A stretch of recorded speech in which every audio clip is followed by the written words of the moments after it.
Europe Soir. Europe 1, il est 18h17, l'heure d'accueillir votre première invitée d'Europe Soir Lionel, Nicole Bacharan, spécialiste des États-Unis. Bonsoir Nicole Bacharan. Bonsoir. Alors Donald Trump mouillé par son ex-avocat dans cette affaire assez trouble de versement d'argent à d'anciennes actrices de films X, supposées maîtresses du candidat à l'époque, en échange de leur silence. Est-ce que cette fois le coup est rude pour Donald Trump, Nicole Bacharan ?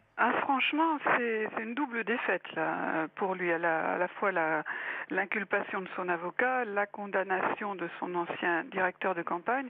Et je dirais que c'est une double défaite de plusieurs manières. Bon, d'abord, ça confirme que Donald Trump s'entoure de conseillers, de personnages plus que louches.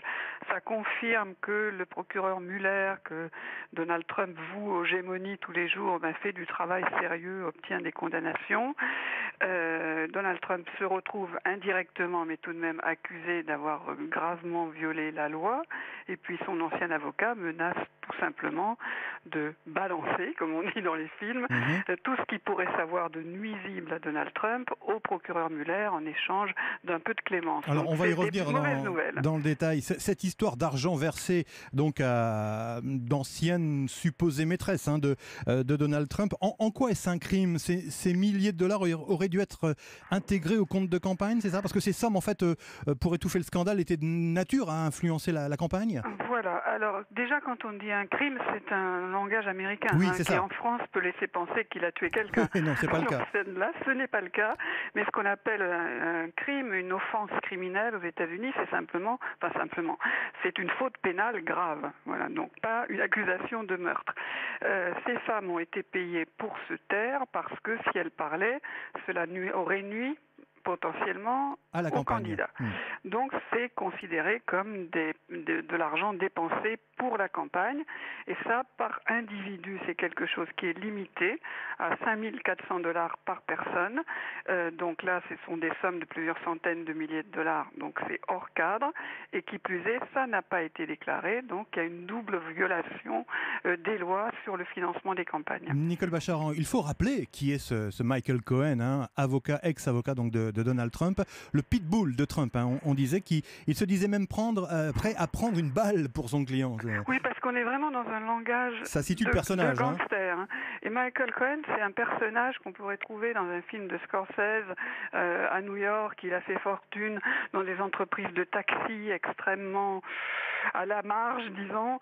Et c'est vrai qu'il est le conseiller juridique de Donald Trump depuis pas mal d'années, qu'il a tout couvert, toujours fait le ménage autour de Trump, donc on peut penser qu'il sait beaucoup de choses, et finalement, avec la perspective de beaucoup d'années de prison devant lui, il est prêt à raconter ce qu'il sait. Alors on dit Donald Trump fragilisé, dans la tourmente, on parle d'un coup très dur, mais bon, concrètement, qu'est-ce qui peut se passer sur le plan judiciaire, Nicole Bacharan ? Pas grand-chose dans l'immédiat. Est-ce que le président peut être poursuivi sur le plan pénal ? La jurisprudence ne l'interdit pas, mais va plutôt dans le sens de non. Il faut attendre. Donc ces problèmes sont plutôt de nature politique, parce qu'il peut être poursuivi, le cas échéant, par un congrès qui lui serait hostile en vue d'une procédure de destitution. La fameuse procédure d'impeachment. Voilà, si le président commet une faute grave, c'est au fond le congrès qui prend les choses en main. Est-ce que c'est politiquement possible ? C'est politiquement possible après les élections de mi-mandat. Là, on voit que le camp républicain reste soudé derrière Trump. Ils ont beaucoup trop peur d'affronter des électeurs auprès de qui le président reste très populaire. Mais si la majorité bascule, notamment à la Chambre des représentants en novembre prochain, si les démocrates tiennent la majorité, alors là, on peut s'attendre à ce que les ennuis judiciaires à la Chambre deviennent très très lourds pour Donald Trump. Est-ce que le trouble commence à s'insinuer ? Est-ce que le doute s'insinue dans l'électorat de base de Donald Trump aux États-Unis ? Oui, c'est bien d'ailleurs de parler de cet électorat de base, parce que c'est vraiment un espèce de socle que rien ne semble pouvoir ébranler. J'ai pas le sentiment que ça va les bouleverser, ce qui s'est passé hier. Le président fréquentait des actrices porno.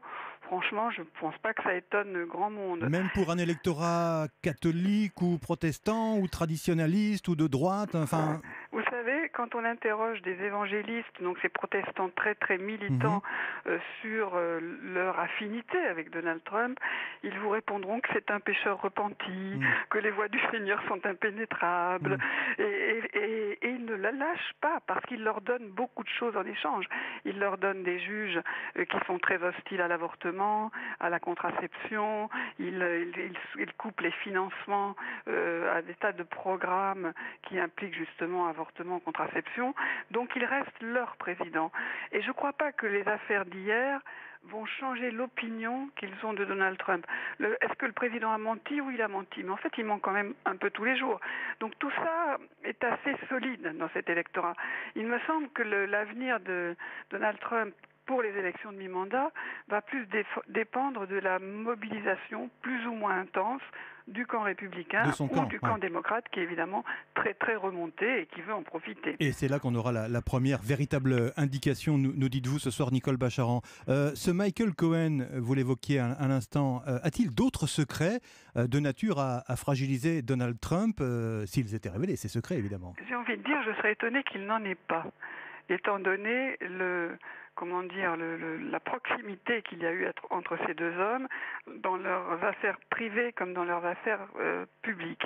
Mais évidemment, la grosse question, c'est celle de la collusion éventuelle avec la Russie pour biaiser l'élection. Que savait Donald Trump et donc du coup que savait Michael Cohen? Au fond, c'est tout l'objet essentiel de l'enquête du procureur Mueller et je crois qu'il n'y a que deux personnes qui le savent vraiment ce soir, c'est Donald Trump et Michael Cohen. Il faut s'attendre à d'autres feuilletons dans cette série à scandale? Sans aucun doute. Sans aucun doute, peut-être dès demain, mais en tout cas dans les semaines qui viennent, évidemment. Merci Nicole Bacharan d'avoir été en ligne avec nous pour nous permettre d'y voir un peu plus clair dans ce scandale qui touche depuis hier donc Donald Trump, qui a donc été assez sérieusement mis en cause par son ex-avocat Michael Cohen. On va marquer une petite pause, on va retrouver Jean-Claude Perrin dans quelques instants.